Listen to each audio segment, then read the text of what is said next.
ఉత్తియ థేరగాథపై ఇది మా సంక్షిప్త విశ్లేషణ. ప్రాపంచిక సుఖాలన్నీ వదిలేసి సత్యాన్ని వెతుకుతున్న ఒక బౌద్ధ భిక్షువు తీవ్రమైన అనారోగ్యంతో బాధపడుతున్నప్పుడు జ్ఞానోదయం ఎలా పొందారన్నదే ఈ గాథ. మొదటిది ఉత్తియ ప్రయాణం, ఆయన పడిన సంఘర్షణ. చూడండి, ఉత్తియ ఒక సంపన్న కుటుంబంలో పుట్టారు, కాని సత్యాన్వేషణ కోసం సర్వం వదిలేసి సన్యాసిగా మారారు.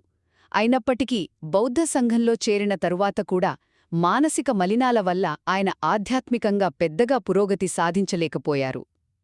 రెండోవదు, అనారోగ్యమే ఒక కీలక మలుపుగా మారింది. ఒకసారి ఆయనకు చాలా తీవ్రంగా జబ్బు చేసింది. ఆ శారీరక బాధ, ఆ వేదన ఆయనలో ఒక పెద్ద మార్పును తీసుకొచ్చాయి.